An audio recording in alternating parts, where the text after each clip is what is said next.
दोस्तों मामला गंभीर ही नहीं बहुत ज्यादा गंभीर है और इसलिए ये वीडियो आप सब के लिए बहुत ज्यादा इंपॉर्टेंट है। लेकिन आगे बढ़े इससे पहली बार आए हैं हमारे चैनल में तो बहुत बहुत स्वागत।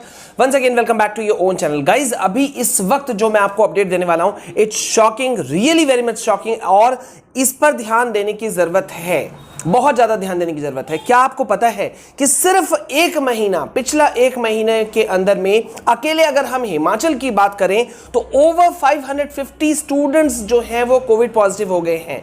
It's a huge big figure. ये बहुत बड़ा अपडेट है गाइज। अकेले अगर मैं बात करूं हमीरपुर डिस्ट्रिक्ट की तो वहां पर 196 स्टूडेंट्स कोविड पॉजिटिव हो गए हैं पिछले कुछ दिनों में। गाइज एक सीधी सी बात निकल करके आती है कि students are not testing kids. वो एक लैब नहीं है जिस पे हम एक एक्सपेरिमेंट करें और हम उसके बाद में हम कोई चीज को आगे फॉरवर्ड करें या डिनाई करें या जो भी कुछ करें। It's really very much shocking.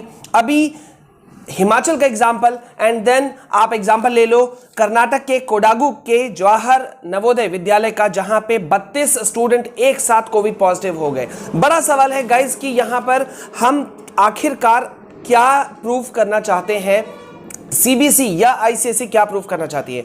Guys यहां पे मैं आपको एक चीज बोल दे रहा हूं कि आप ऑफलाइन के मोड के फेवर में हो या ऑनलाइन, ठीक है। एग्जाम तो दोनों ही कंडीशन में देना था। कुछ लोगों का मानना है कि भाई ऑफलाइन अगर होता है तो ज्यादा फेयर होगा, ऑनलाइन होता है तो चीटिंग जो है वो कुछ चीजें आगे बढ़ेंगी। चलो कुछ हद तक हम इस बात को एडमिट कर भी लेते हैं, बट सिर्फ क्या इस एक रीजन की वजह से हम अपने स्टूडेंट्स को, अपने बच्चों को खतरे में डाल सकते हैं। मेरे पास पिछले 2-3 दिनों से सैकड़ों मेल्स, मैसेजेस भरा हुआ है कि सर प्लीज डू समथिंग। बहुत रिस्की है, बहुत ज्यादा रिस्की है। कई पेरेंट्स का मेरे पास मेल आया जिसमें उन्होंने कहा था सर हमारे फैमिलीज में मिस हैपनिंग्स हो चुका है, we don't want to take again a risk, और स्पेशली बच्चे के साथ हम चांस नहीं लेना चाहते, सर डू समथिंग। और गाइज यहां पे मैं एक बात बता दूं कि अगर बात बच्चों की आएगी, उनके लाइफ की आएगी, उनके किसी भी चीज की आएगी तो हम पीछे नहीं हटेंगे किसी भी कीमत पर, एट एनी कॉस्ट। बहुत बड़ा यहां पे ये सवाल है कि भाई सीबीएसई आईसीएसई आखिरकार एक पॉजिटिव स्टेप क्यों नहीं ले सकता, और खास तौर पे तब जबकि 1.5 साल पहले जब ये लॉकडाउन शुरू हुआ था उसके जस्ट 1 से 2 महीने के बाद में ही मैंने इस बात को रेज किया था। लाइव सेशन में भी कई वीडियोस भी हमारे गए थे, कोई भी उन वीडियोस को चेक कर सकता है कि आखिरकार हम एक ऑनलाइन सिस्टम क्यों नहीं बना सकते कि अगर ऐसा कभी मुद्दा आया, ऐसे इश्यूज है, रिस्क फैक्टर आया तो हम रिस्क नहीं लें। Are you also an aspirant of IIT JEE 2022? क्या आप भी इस प्रेस्टिजियस एंट्रेंस एग्जाम को क्रैक करना चाहते हैं? अगर हाँ, then there is a golden chance for you all, क्योंकि 3 नवंबर से Unacademy is launching revision batch for JEE Main and Advanced 2022. In this course, top educators will help you prepare and complete the syllabus of chemistry, physics and maths. तुरंत join कीजिए इस batch को और use कीजिए मेरे referral code विशाल KR को और आपको मिलेगा एक्स्ट्रा 10% इंस्टेंट डिस्काउंट। साथ ही आपके इन्हीं तैयारियों को एक एज देने के लिए 30th एंड 31st अक्टूबर को शाम 6:30 बजे अनअकैडमी शुरू कर रहा है T20 टेस्ट सीरीज और आपको मिलेगा मौका स्कॉलरशिप जीतने का worth ₹3 crore. Enrol now, for more details go to the link in description. और अब एक स्पेशल ऑफर, IIT JEE के 6 मंथ्स के प्लस सब्सक्रिप्शन को लेने पर 1 महीना और 18 महीनों के प्लस सब्सक्रिप्शन को लेने पर आपको मिलेगा 3 महीना बिल्कुल फ्री। साथ ही यूज करें मेरे रेफरल कोड विशाल KR को और आपको मिलेगा 10% instant discount. For more details go to the link in description. क्योंकि भाई आखिरकार बच्चे जो हैं वो एक लैब मटेरियल्स नहीं है ना, टेस्टिंग किट्स नहीं है जिसके ऊपर में हम एक्सपेरिमेंट कर रहे हैं। अगर अभी आपको मैं अभी लेटेस्ट की अगर मैं बात करूं, जस्ट 2 से 3 दिन पहले की कर्नाटक के कोडागु की, जहां पे 32 स्टूडेंट एक साथ में कोविड पॉजिटिव पाए गए, रेजिडेंशियल स्कूल था। आखिरकार यहां पे कैसे हुआ ये चीजें, जो यहां पे ये जो 550 से ज्यादा बच्चे अकेले हिमाचल में, ठीक है, हमीरपुर डिस्ट्रिक्ट में 196 स्टूडेंट्स, 32 स्टूडेंट कर्नाटक के, आखिरकार जहां भी ये बच्चे पढ़ रहे होंगे सो कॉल्ड सैनिटाइजर यूज हो रहा होगा, मास्क यूज हो रहा होगा, SOP गाइडलाइंस फॉलो अप हो रहे होंगे, तो ये बच्चे पॉजिटिव कहां से पाए गए? Who is going to take risk? Whether CBSE is ready to take the risk? क्या वो जिम्मेदारी लेने के लिए तैयार है? ऑनलाइन ऑफलाइन कुछ भी मोड हो, पॉइंट ये है कि किसी भी बच्चे के हेल्थ पे कोई इश्यूज, एडवर्स इफेक्ट बिल्कुल भी नहीं उठना चाहिए, नहीं फर्क पड़ना चाहिए, बिल्कुल भी नहीं फर्क पड़ना चाहिए। आखिरकार हम यहां पे प्रूफ क्या करना चाहते हैं? टर्म 1 एग्जाम है, एमसीक्यू बेस्ड है और सीबीएसई का खुद का भी एक ये था लेवल कि भाई अगर हम करेंगे एग्जाम तो हमको मतलब मकसद क्या था? आप सारे लोग जरा से एक बार फिर से वापस आओ, फ्लैशबैक में जाओ। मकसद ये था कि टर्म 1 टर्म 2 क्यों पैदा किया गया था, क्यों इसको बनाया गया? मकसद यह था कि डायरेक्ट हम बच्चे को पास नहीं करें, एग्जाम लें। अब फिर चाहे वो ऑनलाइन मोड में हो या ऑफलाइन मोड में हो, सबको मैं याद दिला दूं यही था और यही पूरा का पूरा सीबीएसई का फंडा है। आप उनके सर्कुलर को, सबसे पहले सर्कुलर को जाके पढ़ सकते हो।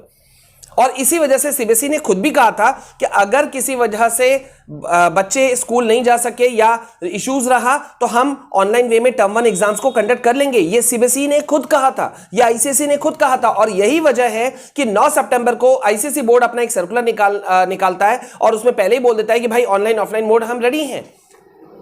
तो यहां पे तो कोई मुद्दा का बात था ही नहीं। अगर अभी रिस्क फैक्टर है ये 550-600 बच्चे, अगर इनमें से किसी एक बच्चे को भी कुछ हो जाए तो क्या सीबीएसई या आईसीएसई या कोई भी स्टेट बोर्ड उस पेरेंट्स को कंसोल कर पाएगा?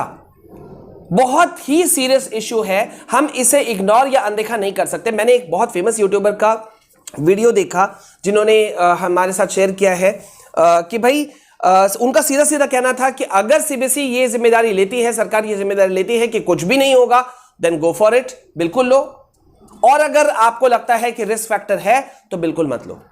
यही बात सेम टू सेम, ये बात मैं पिछले कई दिनों से कह रहा हूं कि हमें किसी भी कीमत पे रिस्क नहीं लेना चाहिए। अगर इश्यूज हैं, अगर मुद्दे हैं, अगर केसेस निकल रहे हैं तो हमें पता है कि भाई बच्चे जो हैं वो ज्यादा, उनके अंदर में ये चीज हो सकता है, उनके अंदर में फैलने की चांसेस ज्यादा हैं। और फिर हमें नहीं भूलना चाहिए कि जो बच्चे कोविड पॉजिटिव हुए थे इससे पहले और बाद में जो ठीक हो गए, ठीक है, उनमें भी, अरे छोटे छोड़ दो, आप बड़ों की बात कर लो ना, पोस्ट कोविड इफेक्ट्स होते हैं। पोस्ट कोविड इफेक्ट्स होते हैं मतलब आप क्योर भी हो जाते हो तो उसके बाद में भी कुछ भी सिम्टम्स कुछ निकल करके बाद में आ सकता है। अभी साइंटिस्ट जो हैं इसके ऊपर रिसर्च कर रहे हैं, फाइनलाइज नहीं हुआ है। I think CBSE and ICSE both the boards should must think about this thing किसी भी हालत में। आप क्या कहते हो कमेंट सेक्शन में मुझे जरूर बताना। What's your opinion? मैं फिर से एक बार रिपीट कर रहा हूं, ऑनलाइन ऑफलाइन यार दोनों ही मोड्स अच्छे हैं, मुझे कोई दिक्कत नहीं है। Very good, both the modes are good, damn good. लेकिन मेरा फर्स्ट प्रायोरिटी है कि मेरा एक भी स्टूडेंट खतरे में नहीं पड़ना चाहिए। अगर एसओपीज गाइडलाइंस फॉलो होने के बाद में भी इतने बच्चे पॉजिटिव हो सकते हैं तो ये रिस्क फैक्टर है। वैसे गाइज मैं आपको बता दूं कि किसी भी स्थिति को निपटने के लिए हमारा चैनल, दोनों चैनल्स हमारे, ये विशाल कुमार जायसवाल और फॉर स्टडीज, दोनों चैनल हमारे रेडी हैं। क्लास 9, 10, 11, 12 हम अपनी जिम्मेदारी निभा रहे हैं। इन चारों क्लासेस के notes, PDF notes, most important MCQs, concept notes, everything we are providing. सबसे बड़ी बात ये फ्री ऑफ कॉस्ट। तो हम अपनी जिम्मेदारी निभा रहे हैं। कमेंट सेक्शन में मुझे आप बताइएगा कि आप इसके बारे में क्या सोचते हो। और यस, प्लीज एक दूसरे की डिग्निटी का सम्मान करते हुए कोई स्टूडेंट दूसरे स्टूडेंट को कुछ ना बोले, ठीक है? And yes, do right in the comment section, I support you sir. मिलते हैं नेक्स्ट वीडियो में। जय हिंद, जय भारत।